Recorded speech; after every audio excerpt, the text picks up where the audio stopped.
پاکستان میں شیعہ مختلف سیاسی پارٹیوں سے عقیدت مندی ظاہر کر رہی ہیں، کوئی شہباز شریف کا طرفدار ہے، کوئی عمران خان کا طرفدار ہے، آپس میں لڑ رہی ہیں۔ خاص کر شیعوں کی عقیدت عمران خان کے ساتھ ہے۔ آپ پاکستانی شیعہ مومنین کے بارے میں کیا میسج دیں گے؟ بالخصوص یہ آگے سے میرا حاشیہ ماہ مبارک رمضان ہے اور اس میں جو ہے وہ شیعوں کا کیا فریضہ ہے؟ دیکھیں، یہ بات واضح ہے، تمام مکتب تشیع کے جو ماننے والے ہیں ان کے یہ بات واضح ہونی چاہیے کہ جو اسلام نے حکومت کا تصور پیش کیا ہے، تمام فقہا کا یہ اتفاقی نظریہ ہے کہ تین چیزیں ایسی ہیں کہ جو فقیہ جامع شرائط کے پاس رہیں گی، یعنی چاہے سید سیستانی دامت ظل العالی ہوں، سید خوئی علیہ رحمہ ہوں، جتنے بھی فقہا ہوں، یہ ولایت فقیہ کے اندر ایک اجماعی مسئلہ ہے کہ تین چیزیں جو ہیں وہ فقیہ کے علاوہ کوئی اور ہاتھ میں نہیں لے سکتا اور اس کے لیے شرعی طور پہ جائز نہیں ہے۔ اس میں سے جو پہلی بنیادی چیز ہے وہ عدلیہ ہے، قضاوت ہے، منصب قضاوت ہے۔ عدلیہ اور منصب قضاوت یہ فقط فقیہ جامع شرائط کے ہاتھ میں رہے گا۔ ایسا نہیں ہو سکتا کہ آپ کوئی نظام بنائیں اور اس میں جو قضاوت اور عدالت کے لیے جو قاضی آپ رکھیں وہ اصلا دیندار نہ ہوں، یا وہ فقیہ تو ہوں لیکن جامع شرائط فقیہ نہ ہوں، یا فقیہ تو ہوں تو وہ شیعہ نہ ہوں، اہل سنت سے ہوں۔ یہ ایسا نہیں ہو سکتا۔ مکتب تشیع کا یہ جو ہے وہ امتیازی حیثیت ہے کہ عدلیہ اور جو باب قضاوت ہے یہ فقط اور فقط فقہا جامع شرائط کے پاس رہے گا۔ یہ ایک چیز ہوگی۔ دوسری چیز، جتنا بھی اموال ہے، بیت المال کہتے ہیں، اوقاف کہتے ہیں، اور اس میں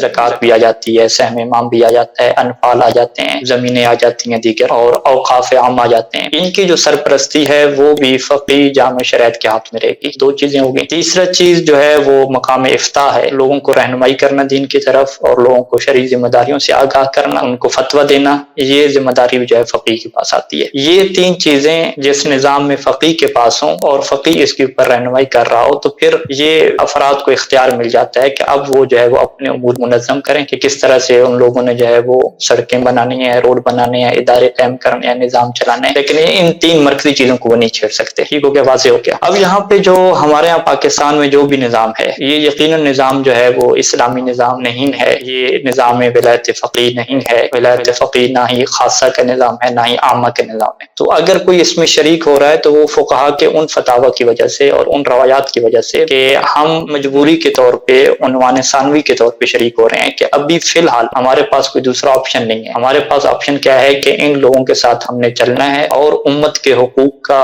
لوگوں کے مال کا، لوگوں کی جتنے بھی ان کے حقوق بنتے ہیں اجتماعی جان و مال، اس کی حفاظت کے لیے ہم نے اقدامات کرنے ہیں۔ ہم اس طرح سے مسلمانوں کے امور کو نہیں چھوڑ سکتے، کٹ آف نہیں ہو سکتے۔ اس کو فقہ میں کیا کہتے ہیں کہ عنوان ثانوی کے طور پہ ہم اس میں شریک ہو رہے ہیں۔ ایسا نہیں ہے کہ ہم نظام ولایت فقیہ کے یا فقیہ کی جو ولایت ہے اس کے منکر ہو گئے ہیں اور اس کا انکار کرنے کے بعد جو ہے وہ ہم شریک ہو رہے ہیں، یہ ایسا بالکل نہیں ہے۔ اس کا اقرار کرنے کے بعد، کیونکہ اس کی شرائط پوری نہیں ہے، جب اس کی شرائط پوری نہیں ہے تو دیگر شرائط آتی ہیں، ان شرائط کے تحت جو ہے وہ ہم ایسے نظام میں شریک ہوتے ہیں کہ جس نظام میں جو ہے وہ اموال کی دیکھ بھال کرنے والے، عدلیہ کے اوپر لوگ بیٹھے ہوئے، دیگر اداروں کو چلانے والے، وہ لوگ ایسے ہوتے ہیں کہ جو فقہ میں جو ایک مومن عادل کی تعریف ہے، جو اپنے آپ کو گناہوں سے بچاتا ہو، واجبات پہ عمل کرتا ہو، اور جو سب سے بڑا واجب ہے ولایت علی علیہ السلام کا اقرار کرنا، ان کے دشمنوں سے برات کرنا، اس کے اوپر عمل کرتا ہو، اس کے اوپر کوئی ایک فرض بھی پورا نہیں اترتا۔ یعنی واضح طور پہ ہم یہ کہہ سکتے ہیں کہ جو فقہ میں عادل کی تعریف ہے، اس عادل کی تعریف کے مطابق جتنے بھی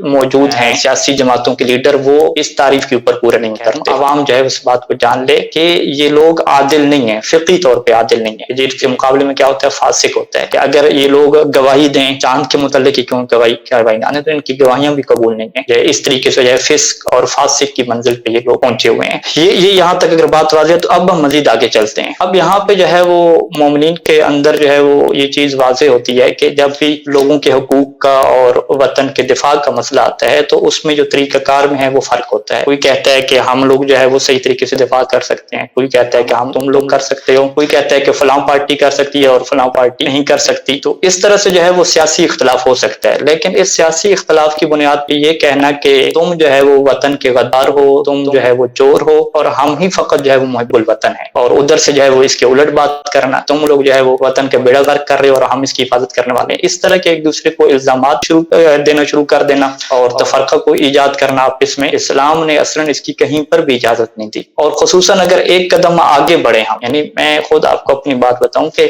میں نے خود مومنین کو، یعنی جو پڑھے لکھے مومنین ہیں، ان کو یہ بحث کرتے ہوئے دیکھا ہے کہ ایک مومن کہتا ہے کہ میرا جو راہبر ہے، میرا جو لیڈر ہے وہ شہباز شریف ہے، دوسرا مومن اس کے مقابلے میں کہتا ہے کہ میرا جو راہبر ہے بلکہ उम्मत मुस्लिमा का जो रहबर है और लीडर है वो इमरान खान है। यानी वो इस तरह से कह रहे होते हैं एक दूसरे के मुकाबले में, यानी वो इसको लीडर और कायद और रहबर का दर्जा दे रहे होते हैं। यानी खौफ खुदा इन लोगों को करना चाहिए कि अगर तो आप जाहिल हैं दीन से, फिर तो आपको ऐसी बात करने के लिए आपको हम कहेंगे कम से कम इल्म हासिल कर लो अपने दीन के मुतालिक। अगर आप जानते हैं तो फिर आपको ये जान लेना चाहिए कि किसी गैर आदिल शख्स को, किसी फासिक इंसान को आप अपना लीडर नहीं कह सकते, अपना रहबर आप नहीं कह सकते। आपके जो रहबर हैं वो फुकहा हैं ज़माने गैबत में। आपके जो मरकजी हमारे जो रहबर हैं वो इमाम ज़माना अज्जल फरज शरीफ हैं जो इस दुनिया में मौजूद हैं। हम इन लोगों के साथ क्यों वाबस्ते हैं? फ़कत और फ़कत इस वजह से वाबस्ते हैं कि हम हुकूक का क्या करें, दिफा करें। ये एक बात होगी। और हमने इसके ऊपर लिखा भी था कि हमारे पास रवायात अहले बैत अलैहिमुस्सलाम मौजूद हैं कि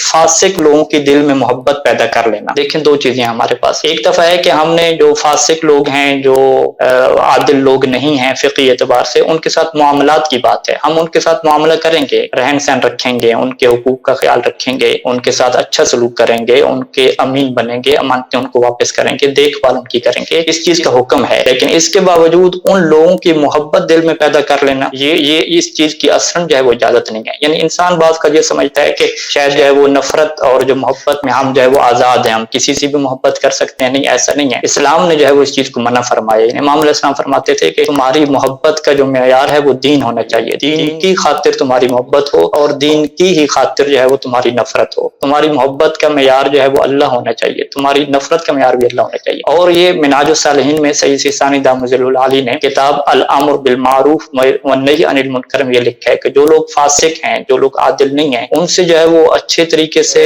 मुस्करा के और हशाश बशाश होके मिलना, इस चीज की भी जो है वो रवायात में मन है। वहाँ पे एक दो रवायात भी सही नकल फरमाई। उन रवायात में जो जहरी जो है वो एक दिखावे का इजहार है, वो भी उस तरह से नहीं होना चाहिए उन लोगों के साथ कि जिस तरह से आप एक मोमिन और मुत्तकी बंदे के साथ करते हैं। तो जिस तरह से अल्लाह ने एहतराम का एक मेयार दिया है कि अहले तक़वा लोग अल्लाह के नज़दीक मुहतरम हैं, इसी तरीके से जो हमारे नज़दीक मेयार होना चाहिए मोहब्बत का और एहतराम का, वो भी ये होना चाहिए। हाँ, ये लोग आदिल नहीं है, फासिक हैं, हमने जो है मुमिन के हुकूक के दिफा करने के लिए इनका साथ देना है या इनके साथ मिलकर प्लान करना। अब इसमें हर किसी का इख्तलाफ हो जाता है, लेकिन इसकी बुनियाद पे जो है वो उनको लीडर कह देना और रहबर कह देना और उनकी मोहब्बत को दिल में आबाद कर लेना, ये रवायात में जो है वो असलन जो है वो मुजम्मत की गई है और इस चीज की इजाजत अहले बैत अलैहिमुस्सलाम ने नहीं दी। तो मोमिन कराम जितने भी नौजवान हैं, मैं सबको ये जो है वो हमारी तरफ ये नसीहत है कि किसी के ऊपर इस तरह का, मोमिन के ऊपर इस तरह के इल्जामात ना लगाएं कि तुम जो है वो गद्दार हो, तुम जो है वो मुहिब्बे वतन नहीं हो, और एक दूसरे को जो है वो पत्नी क्या से क्या कह रहे होते हैं, हालांकि वो जानते हैं कि ये मेरा मोमिन भाई है। और किसकी खातिर कह रहे होते हैं? उन लोगों की खातिर कह रहे होते हैं कि जो असलन मोमिन की तारीफ के ऊपर भी पूरा नहीं उतरते, जो असलन फिक़ही आदिल की तारीफ के ऊपर भी पूरा नहीं उतरते, और जो असलन एक ऐसे निजाम को सपोर्ट करने वाले हैं कि जिस निजाम को, जिस हुकूमती निजाम को आपका मजहब तशय्यो, मकतब तशय्यो भी उस निजाम को सपोर्ट नहीं करता। अगर उसमें कोई बंदा शामिल हो रहा है तो वो फकत इस मजबूरी की वजह से शामिल हो रहा है, ना कि वो इस वजह से कि ये अवली तौर पे क्या जायज है। तो इन सारी चीजों को आप सोचें, देखें और अपने दिल से मोहब्बत ऐसे लोगों की निकालें। फकत उन लोगों की मोहब्बत दिल में रखें कि जो बातक़वा लोग हैं, मोमिन लोग हैं, इस्ना अशरिया लोग हैं, उनकी मोहब्बत रखें। बाकी इनके साथ अच्छा सलूक करें और इनके साथ ताउन करें। अगर कोई हक के ऊपर है तो उसका साथ दें, कोई अगर हक के ऊपर नहीं है तो उसकी खिलाफ वर्जी करें, लेकिन खिलाफ वर्जी करते हुए मोमिनीन को समझाएं और नसीहत का जो है वो दामन अपनाएं। अगर आपने किसी को हक समझाना है तो इसका ये नतीजा नहीं है कि उसके ऊपर इल्जामात लगाना शुरू कर दें। और अगर इस तरह के हालात बनेंगे पाकिस्तान में जिस तरह नजर आ रहे हैं, तो फिर ये इराक की तरह के हालात हो जाएंगे। इराक में भी ऐसे हालात हैं, कितनी पार्टियां बनी हुई हैं, हर कोई एक दूसरे को चोर कहता है। एक जो है वो हुकूमत बनती है तो दूसरे उसके खिलाफ एहतजाज शुरू कर लेते हैं, दूसरी आती है तो उसके खिलाफ ये वाले एहतजाज शुरू कर देते हैं। नतीजा क्या